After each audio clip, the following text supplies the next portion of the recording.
supposed to be turning it on. Oh, it's on. Oh, okay. Can everybody hear me? Okay. Hey, John. Can we turn the volume up on the, oh, I think this is good. Okay.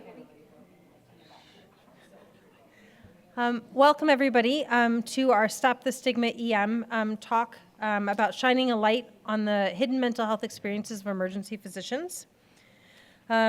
None of us have anything to disclose. Unfortunately, James was unable to stay, but Anish, LA, Susie, Amanda, Mandy, and myself are very happy that you can join us today. So on January 2nd, 2023, Damar Hamlin, a 24-year-old player for the NFL's Buffalo Bills, stood up after a tackle and then collapsed on the field in front of millions of viewers on Monday Night Football. America watched while physicians and EMS did CPR and used the AED on this young man for many minutes until he was taken off the field to a local hospital. Initially, the plan was to restart the game, and sportscasters discussed how unlikely they believed this could happen. How could anyone expect players to watch their friend and colleague almost die and then go back to normal? 72 minutes after the player's cardiac arrest, the game was officially postponed and later canceled. In the hours and days that followed, journalists discussed how traumatizing this incident was for the players, fans, and America. The player himself fully recovered and has been celebrated at every level, including while attending the Super Bowl last year as a spectator. The medical personnel who cared for him have been praised, but remain nameless. For us as EM docs, working on someone who has suffered a cardiac arrest, sometimes even a colleague, well, that's just another ordinary day at work. Think about that for a minute.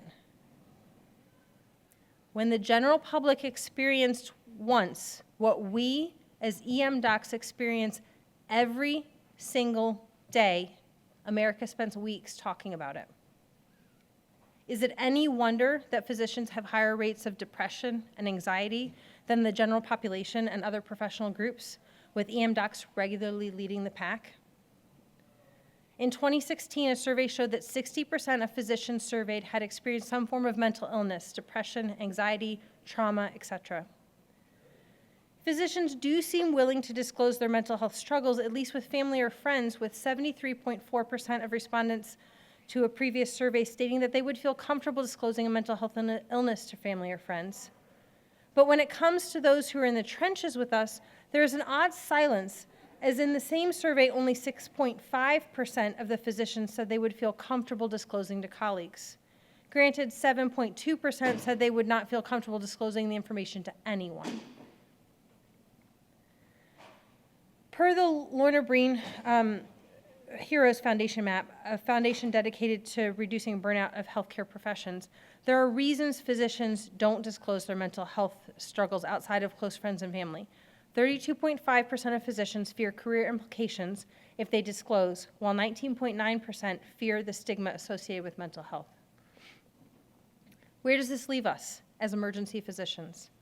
The majority of us will experience at least one life-changing case during our time practicing medicine, a case that we will never forget, a case that will stick with us day after day, whether we are at work or not. America was traumatized by one case, and the players on both teams were encouraged to seek mental health help. Many of them sought care and have been open about it. Why aren't more physicians taking their own advice? The reason is multifactorial. One of the biggest barriers to seeking medical care is the stigma that's associated with a physician having a mental illness like depression or anxiety. Will others judge me? Will they think it affects my work? Does it make me a failure? A large number of states also ask specific questions regarding mental illness when applying for a medical license. Alaska specifically asks, have you ever been diagnosed with, treated for, or do you currently have, followed by a list of 14 mental health conditions including depression, seasonal affective disorder, and any condition requiring chronic medical or behavioral treatment. With questions like this, it's understandable that we would fear backlash for seeking treatment. Luckily, this is an evolving front, and it starts with us. A lot of us are dealing with these emotions on our own. That's what we do. We experience people's worst days alongside them and then put it aside and take care of the next patient. We can't break down. Or can we? It's normal for people to feel some sort of emotional response after the things that we see and do every day at our job. To remember that we don't have to deal with our emotions on our own, and to destigmatize mental health struggles, that number that we mentioned above, the number of physicians who are willing to disclose the colleagues needs to increase. Sharing your story, showing others they are not alone, may help a person out of darkness, may help our community prevent any more loss. To that end, we encourage everyone here to be willing to talk about your struggles. We offer a starting point today. A number of people have anonymously shared their stories, and we share them here, hoping you will see yourself in them and know that you are not alone. Now please sit and relax while we share stories that have been submitted by people like you. Listen closely, hear yourself in the stories, and please, we're going to use this as a starting point for discussion. Thanks everyone for being here today. My name is Anish Agarwal from the University of Pennsylvania. I'll kick us off with our first story. Thank you to those the individuals who shared their stories and gave us permission. I never sought counseling for a case that I had seen until several years ago. I took care of a toddler who was brought in alive, but then died while I was trying to care for her. It was obvious after she died that she was a victim of abuse. Taking pictures of the cigarette lighter scars on her back so that I could document the findings made me cringe. One of the homicide detectives who was in the room while I took the picture said, "This is why I have no faith in humanity." I struggled with what I saw and with what he said. I was disturbed by the case, and I sought counseling to debrief what I experienced. I realized that what I saw was a horrible example of what is broken in our world, but I also found hope through my faith in God and knowing that one day all of the pain and suffering in the world will come to an end when the world is restored to the way God intended it to be. Having just received a subpoena to testify for this case, it brought up all of those memories again. Now that I have sought counseling to process those difficult things, however, I'm in a better place and encourage people to not to be afraid to seek professional help to cope with the tragic things we experience in emergency medicine.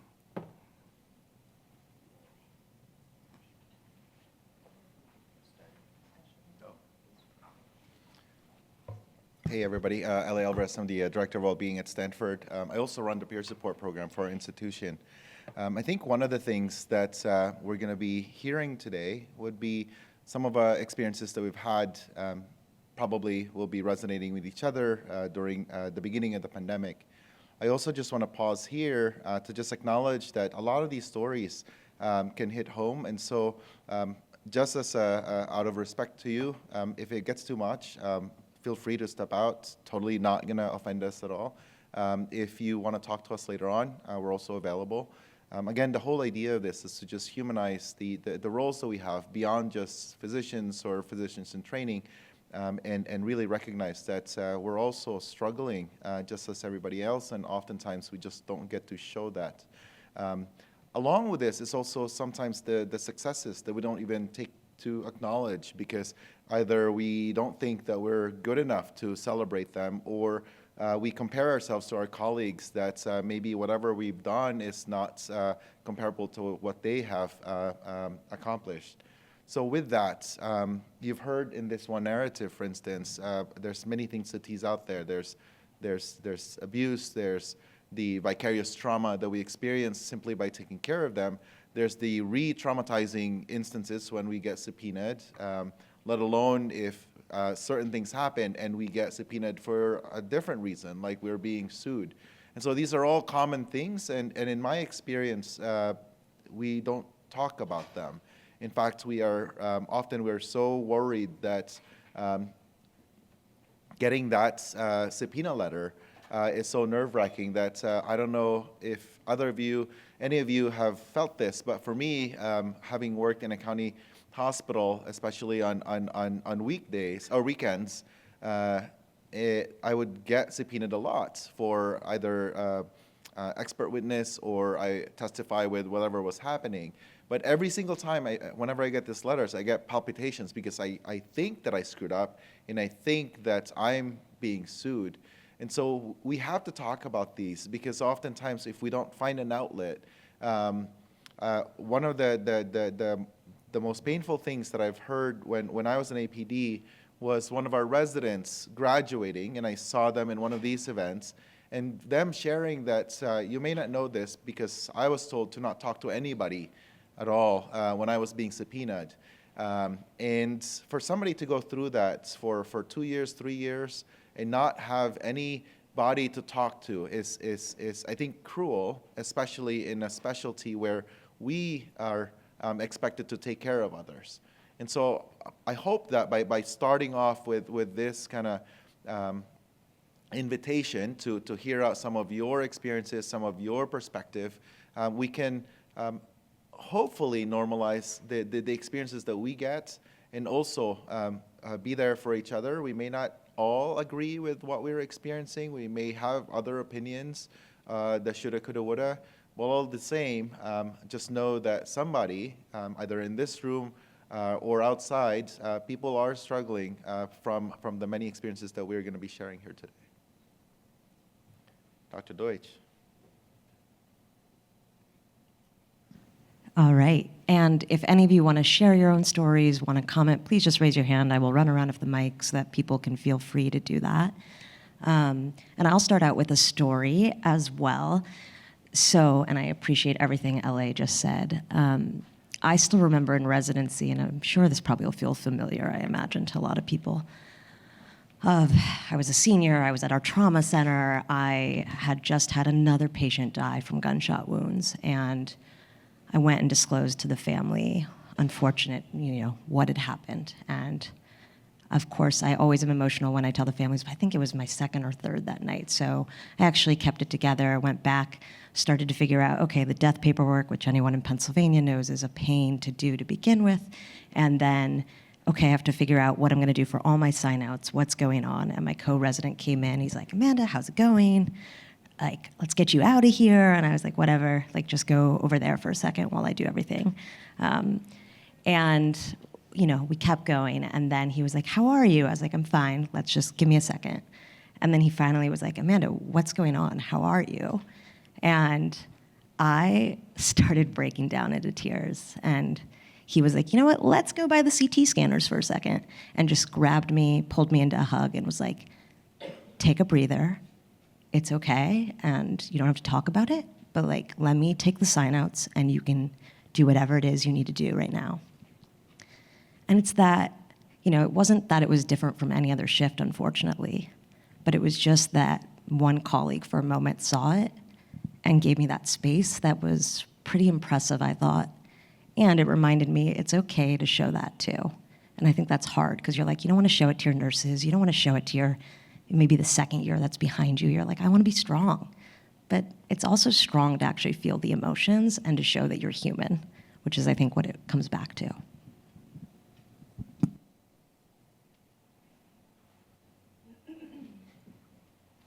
To our next anonymous story, where this person wrote, balancing family and work has always been difficult, but when one or the other needs attention, it can almost be more than one person can achieve to give both the energy and the attention they need. I think there's such a pressure to bounce into work with a smile on and be okay, report being okay, project being okay, when you are anything but okay. Some of that's fine, and I feel that being a professional involves giving a consistent professional appearance, but there has to be space to be real too, to be vulnerable, and I found it hard to identify that space. And because of that, both work and family suffer. I started counseling and also really began to notice peers who seemed able to occasionally be vulnerable and always be professional. There are people in our profession who model that, and I am striving to be one of them. I think this was such a powerful story, honestly, because I think it really blends in both the, our work life and our personal life both intersect on a daily basis, minutely basis, and they each deserve our attention, but the ability to give each our undivided attention is really difficult.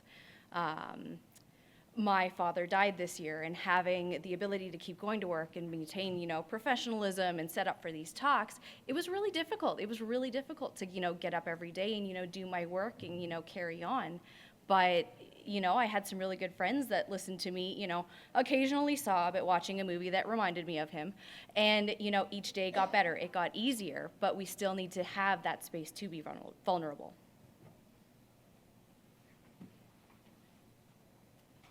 I also just want to add from the StopTheStigmaEM work that we know that when any of us are suffering, we're actually incredibly awesome at our jobs, which is great. We're trained to be great and work through anything, but you may not know that your colleague is suffering, whether it's that they're suffering at work or at home. So I just wanted to put that reminder out there. Yeah, I'm curious, how many of you actually take the time each day to simply reflect on the experiences that you've had in your shift, right? Because I can imagine that people don't always do well. There will be the resuscitations that you'll do, and not all of them will have the outcome that you would want to happen. Who does debriefings here? Oh, yay, there's a couple. What does that mean? I see this hand. Yeah? It doesn't happen often, or? I mean, we do them occasionally. Yeah, we do them occasionally. Tell me more about that. Who does it occasionally? Who initiates the conversation? Do you mean at work or personally? That's a great question, right? One of the things that's been powerful when we looked into it in our department is that oftentimes we deal with a lot of stuff at home that somehow as soon as we walk into the emergency department, we put on like a different face. We just put a smile, we show up to the next patient, and for good reason, because they don't need to know about our problems as we take care of them at their worst. And yet somehow if we don't find that balance of also being a little bit authentic with ourselves, then constantly we're compromising ourselves. We're trying to put this facade that we're okay when in fact we're not, until you walk into one of the rooms, and you realize that blue sweater reminded me so much of my aunt, or that kid that's crying reminded me so much of that other kid that I just resuscitated. And I think if we can pause and reflect on that, especially when we have junior residents or junior learners, it might help them kind of understand that, like, oh, it's okay to actually share a lot of these human emotions that we often hide.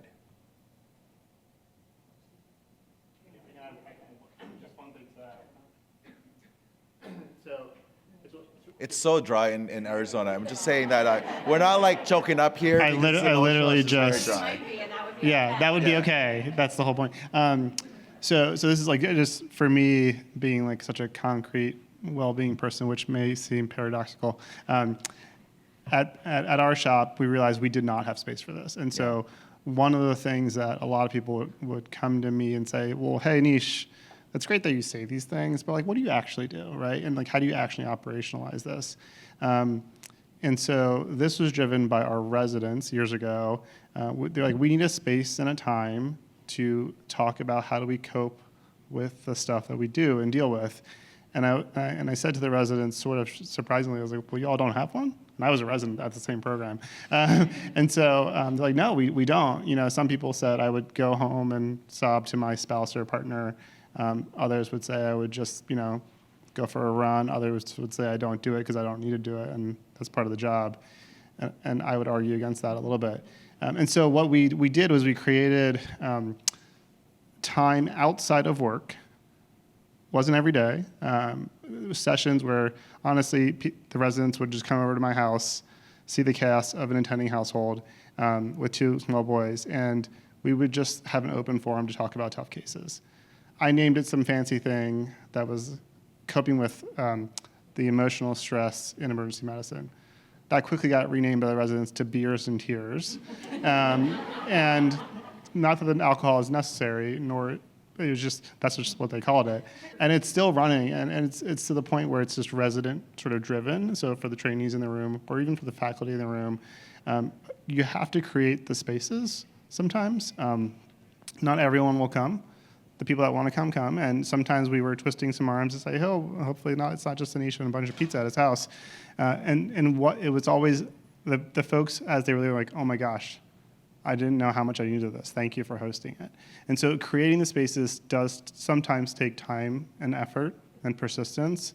But what we've done is we've sort of carved that out, and hopefully if you guys can take that to your respective places as an example and try it out. If it doesn't work, tweak it, adjust it, see what people respond to.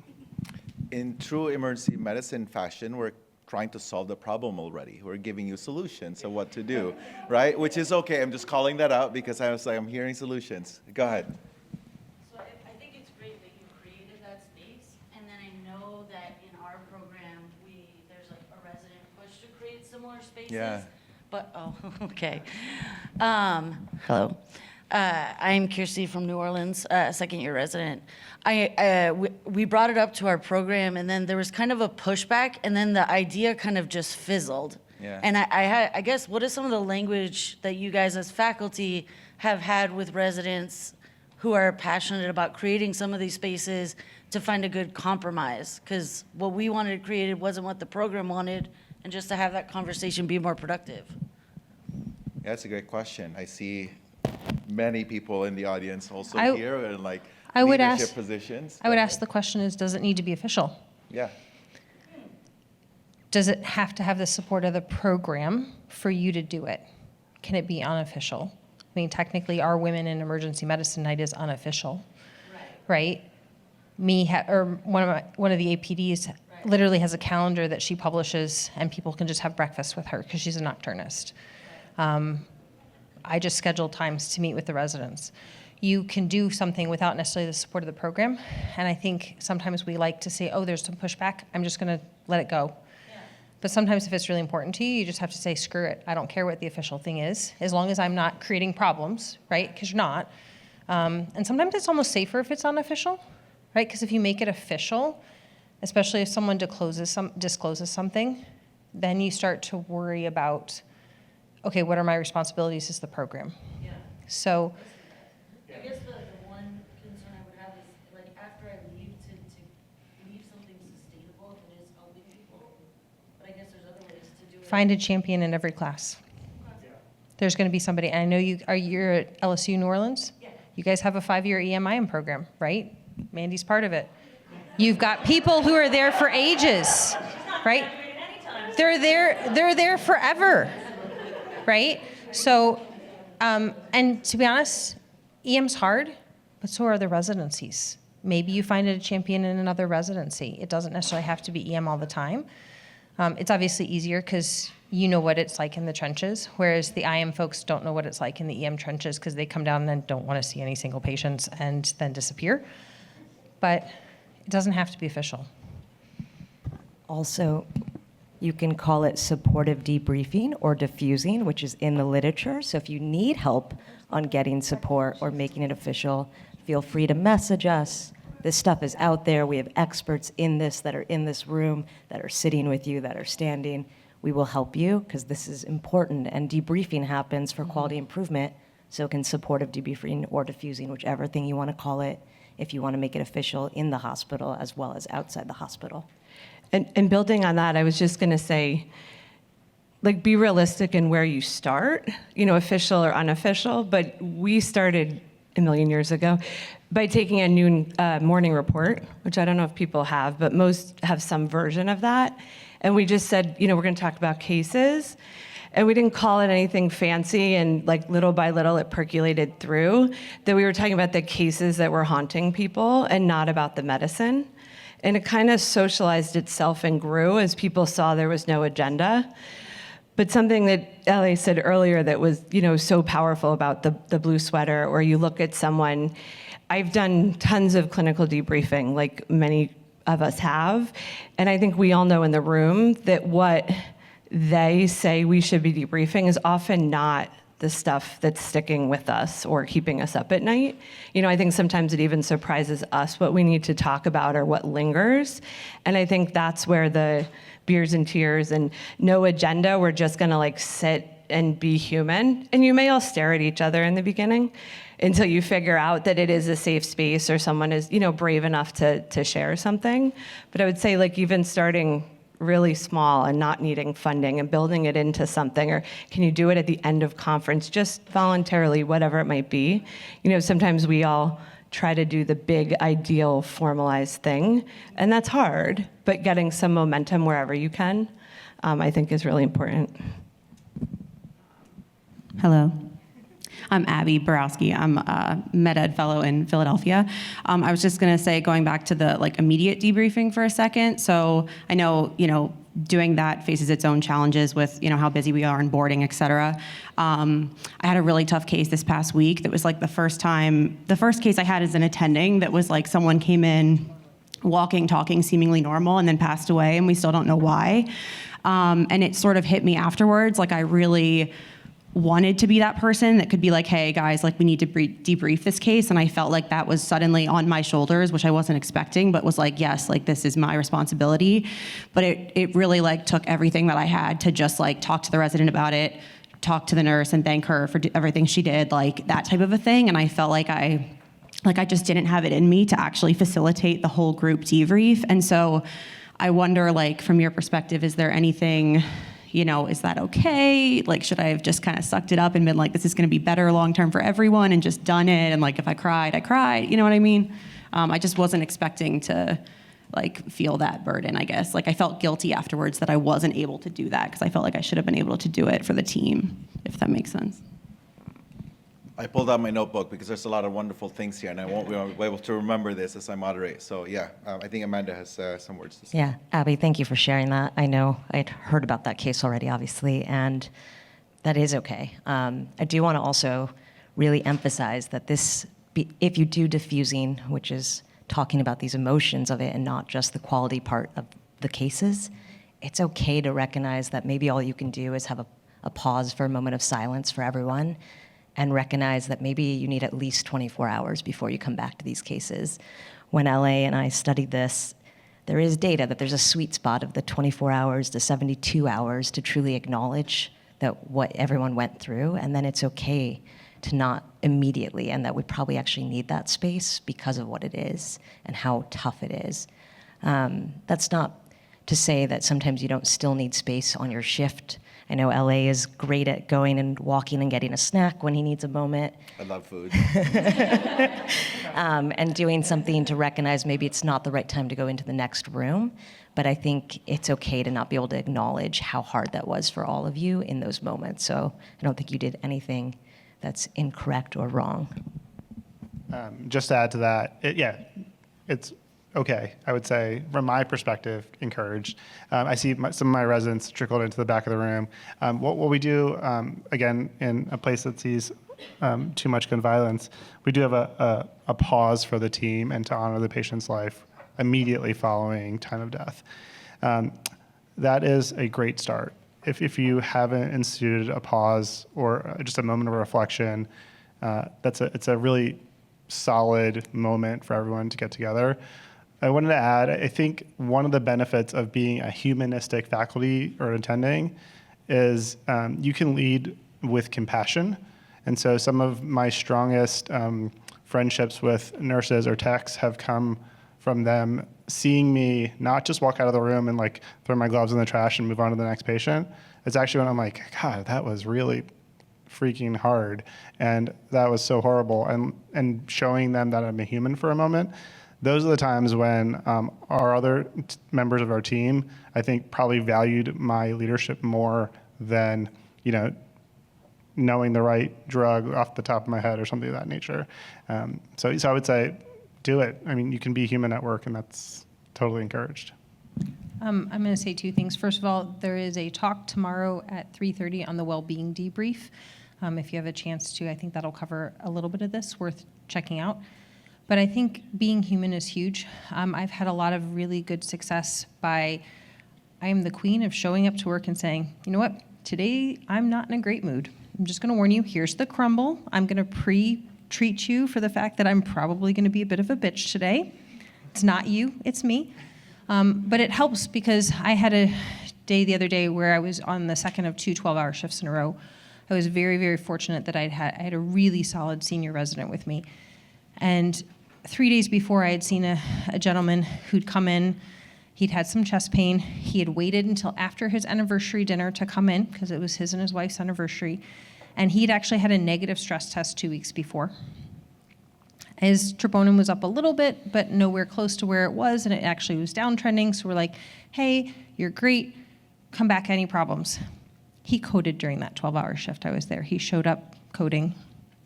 And then his wife wanted to be there when we stopped the code. I turned to my senior resident and my charge nurse, and I was like, I can't. I can't be in the room while we call it. I was very fortunate, but showing that emotion and showing that vulnerability allowed them to do what they needed to do, and then I was able to get through the rest of the shift because that was 3 hours into my 12-hour shift. I had 9 hours left to go. So again, you said creating a safe space. You don't have to create an official safe space like a room or anything like that. You can be the safe space by being even just that little bit vulnerable. You can be that as a resident, you can be that as a medical student, you can be that as an attending. You can be that person and be that safe space without a physical location. Oh, go ahead. Hi, I'm Jordan. I'm one of the interns over in St. Paul, Minnesota. Sort of how you guys were talking about the beers and tears and things like that. How do you sort of frame taking time away from people's time away? So I know a lot of people are really against certain wellness initiatives that are like, I have Uncompensated work. Yes, it's like things that one more thing that I have to do. And so how do you sort of frame that to people, and how do you bring that up in a way that's like, okay, this overall is probably going to help you a lot? How do you sort of work with that and put it in the context of work colleagues? And Yeah. I'm going to say that first thing is you create the space, and if they come, they come, and if they don't, you don't make them feel bad about it. They may not know they need it now, Yeah. but when they do need it, it's there. It's not required. I was going to say that I was co-teaching this class in the School of Medicine on resilience and mindfulness, and I know it's very wellness, which gets a lot of boos and like frowny faces. And we were talking about meditations and mindfulness techniques. And I still remember this because there's a student who then posted on Twitter, this is before it became X, so pre-pandemic, and essentially said that my patient just died. They are expecting me to show up on my lunch hour to learn how to meditate when I could have spent that hour grieving on my patient, right? Those are very real, but we don't often acknowledge that. And so your question about like forcing people to learn things that will be helpful for them, that tweet taught me a lot. And so the next talk, the next session we had, I specifically told them that. I'm like, listen, we're going to talk about mindfulness and meditation in this class. It's going to be an hour. It's during your lunchtime.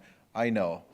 I'm not forcing you to stay here. You can enjoy the wonderful sun outside in Palo Alto. But I can also tell you this, as an emergency physician, my patients die. And some of those deaths, it's because of me, or it's because of the complexity of their diseases, or because we don't have the right resources, or all of these things that happen because that's also part of our job. And that's, we chose a hard path. We don't get to say, like, you know what, like, today it's going to be a bad day for me, and so I'm going to avoid a lot of these things that are happening. We can't, because that's just the path that we've chosen to be an emergency physician. And so I think of this slide from Greg Goldner. And by the way, I don't do a lot of sports, so the language will not be as accurate. But think of like whitewater rafting, and there's like grades for, you're a coxswain. Whitewater rafting and rowing are completely, apparently not the same. But think of like I am modeling vulnerability here of something that I'm not good at. But just think of like a water when it's still calm, right? And what we're teaching our learners and ourselves is to simply learn how to paddle. Because when that rapid gets worse, like level 5 or grade 5, whatever that thing is, that's scary. And that's not the first time that we want to learn how to meditate, because we've probably seen this. When you're teaching somebody to put an IV or do a spinal tap, and they start shaking, and you tell them to stop shaking, they're just going to shake even more, right? And so the most important thing is, before they even get to that nervous state, when you're walking into the room, just say, hey, it's going to be a little scary because this patient is a little bit like worried about the procedure. You're going to focus on my voice. Just going to slow things down for you. And what they don't realize is actually box breathing is what I'm doing, but I'm just talking through it, kind of like what I'm doing now. So you're more likely to pay attention to me. My heart rate slows down. I'm able to focus better, which is truly what mindfulness is about. But we don't teach mindfulness that way. We teach them about like sitting down in a yoga pose that my legs start like numbing after like 2 minutes, right? And so nobody wants to do it. But I spend a lot of time learning about meditation because when I'm running a code and I'm getting hyperactivated and I'm getting angry or I'm getting agitated, or that vital sign is like not accurate because it's not even connected to the patient, I can't lose my crap because I'm running the entire team. And so I have to quickly then realize like, oof, okay, my heart rate is getting fast. I'm gonna say something like, Amanda, that heart rate, not so good, right? And then that's how we work with teams. But we don't frame it that way. And so I think for me, my answer to that is, you're right, 100%. People should not be forced to do all these uncompensated hours.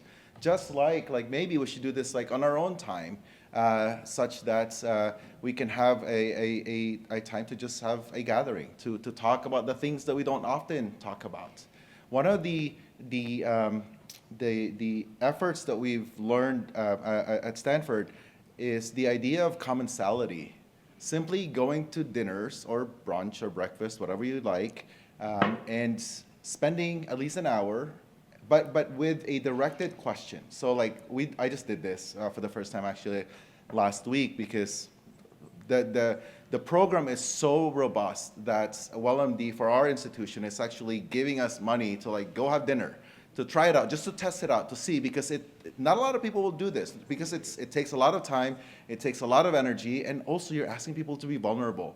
So one of the questions was like, how do you set boundaries? Like that was like one question, I'm paraphrasing, but like that was like the one question. And so 8 dudes were sitting in a circle, talking over a nice meal, talking about like, oh, my phone never rings, my phone never vibrates, because we're emergency physicians. Like, there's not one thing that somebody has to call me that I have to immediately answer, right? That will change the course of life.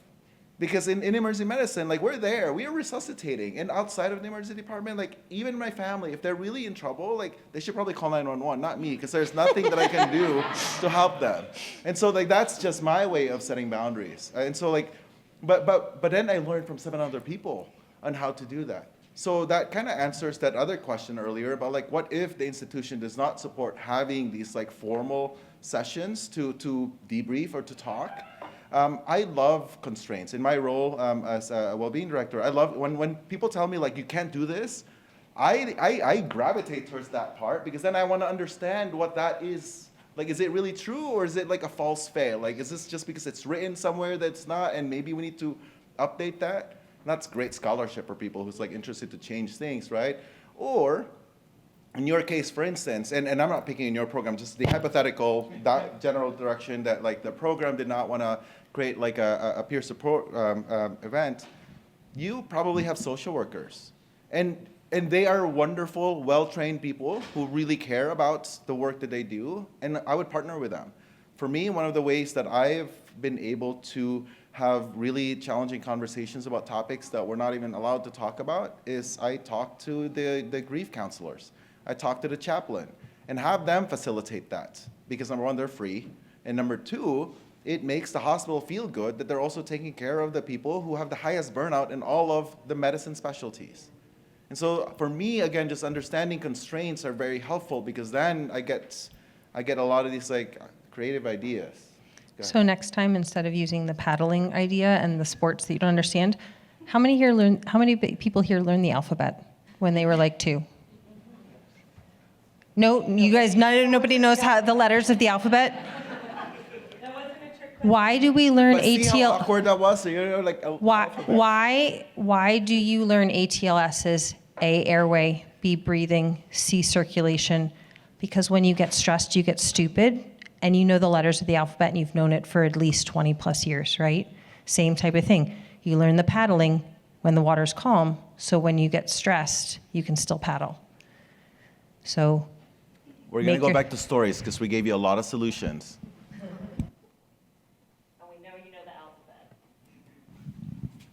And all I was going to add was just make it redundant so that there's something for everyone and it kind of catches some momentum.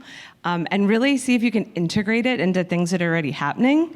So like instead of like, let's all find an hour to do some forced wellness, can you do 10 minutes at the start of something? And That, and don't underestimate, role modeling and having someone lead something, even if it feels kind of forced, and then grow from there. But I like what you said about running towards when they tell you that you can't. I think that's how many of us have gotten into good and bad situations. We're professional troublemakers. I was just going to use this one.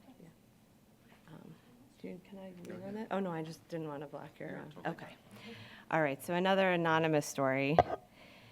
A few years back, I got COVID for the first time, along with my whole family.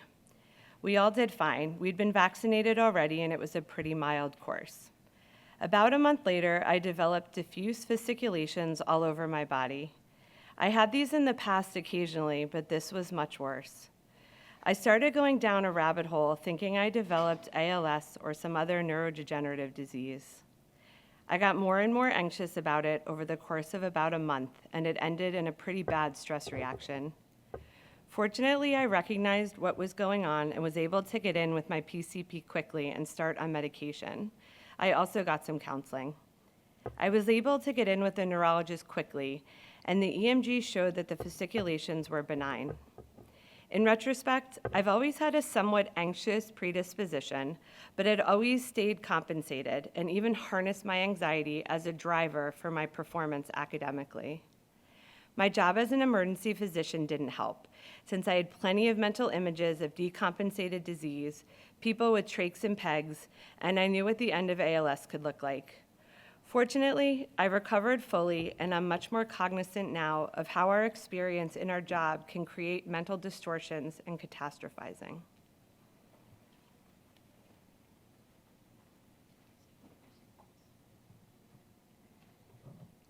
I will acknowledge that I think some of these stories are shared perhaps because oftentimes we don't really get to talk to people about it, or when we share about them, we might feel judged. I think in our work with the StopTheStigmaEM campaign, one of the things that we've learned is that we think that mental health and the focus on speaking to a therapist, for instance, or a counselor, or seeking help, is really limited towards people with mental illness. So if you have depression or anxiety, what we're hopefully acknowledging here is that we all have ups and downs simply because of our jobs, because we're human beings. And so I love this analogy that Amanda uses, which is we go to our dentist twice a year to get cleaning and make sure we don't have like cavities, but we don't get to talk to people to just make sure all those traumatic things that we deal with are kind of taken care of. In high performance teams, there's a term for this. It's called residue. When we go inside each of these rooms that we take care of, there's a residue that sticks with us. And over time, it accumulates. And until we know how to deal with these residue, until we know how to take care of these residue, then it's just going to pop back up again. And so our goal here is to, again, normalize the idea that like we should figure out a way to find an outlet, be it in a beers and tears or tears and beers or commensality or speaking to a counselor, but we have to be able to talk about it in order for us to be a better person, be a whole person, as opposed to this doctor who's trying to just create a persona that we got it covered all the time, because we don't. And our specialty is not getting easier. We're seeing more complex patients, right? There's a ton of drama with like the politics of our specialty, and they affect us. They affect our day-to-day experience, and they also affect the way that we take care of our patients. And so unless we know how to talk that through with somebody, it's not going to be as easy.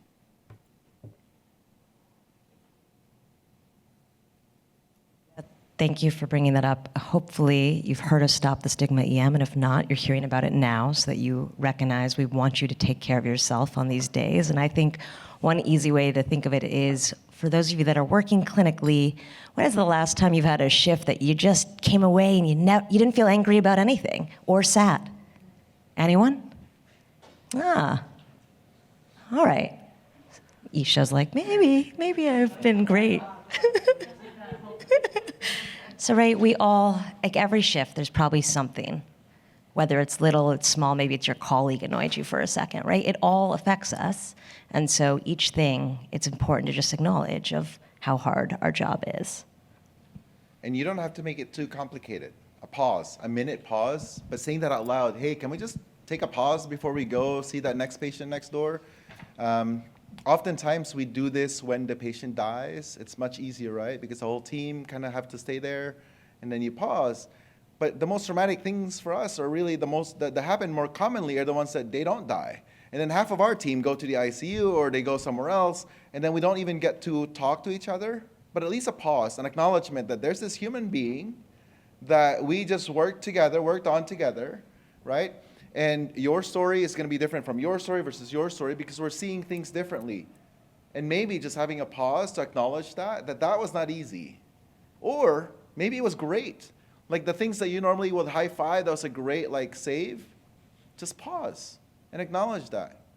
Like for me, like when I get goosebumps, it's like something like, because I'm resonating. It's like the energy of truth. It's like the reminder that, hey, this is what it feels like to save a life. But oftentimes we do a great job. We like, you intubate that really difficult airway. You like maybe quickly high five and then you leave. And then you go to see the next patient who's probably complaining about their toe pain for 10 years. And then all that like happiness and gratitude just disappears because it's just part of our job. But what would it look like if we can pause, acknowledge, well, that was a really difficult airway. And then just thank the people. Hey, thank you to the respiratory therapist that like allowed me to freak out a little bit, but just like calmly whispered to me, it's okay. Or that person that's like, that normally would be like, 78%, just shut up. I know, it's like dropping and I'm also nervous, right? So for that person who's now whispering it, like, hey, thank you so much for not stressing me out. But finding moments to do these gratitude, and it's funny because it is, and also like if you just know that there's actually a lot of benefit for gratitude, that's one thing that you can connect to each other, right? I learned this yesterday. 3 things that we can do for every shift. If we can just do this, can we figure out a way to maintain safety, dignity, and a sense of belonging? And each of us, you don't have to be an attending, you don't have to have a formal committee to do that. Each of us has the capacity to actually make that work. So thank you very much for taking the time to listen as you gear up to head home or to finish the rest of your thing.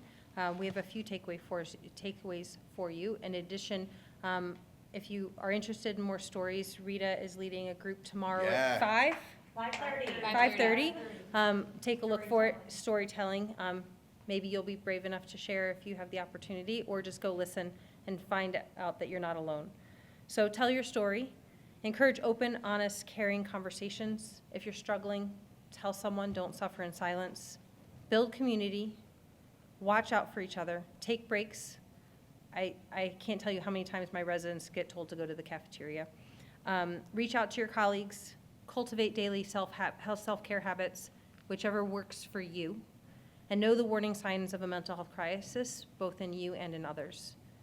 The SAEM Mental Health Collaborative is accessible on this QR code.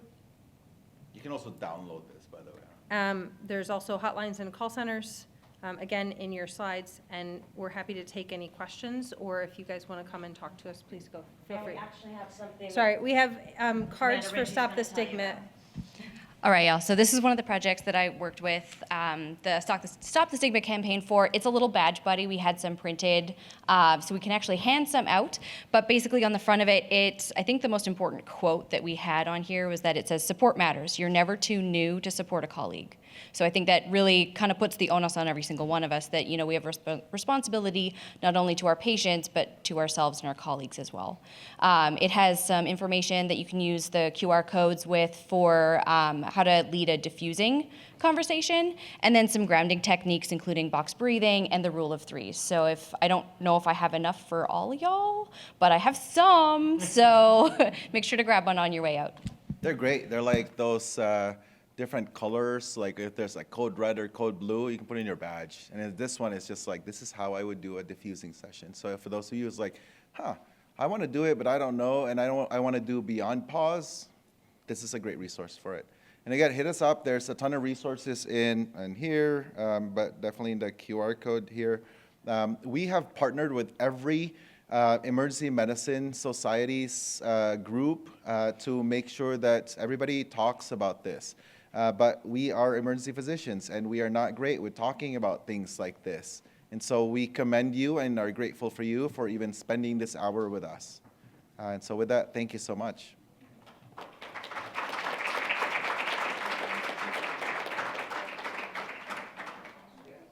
Questions, comments, reflections? Oh yeah, you can also come up here. By the way, if you want, oh. Oh, all right.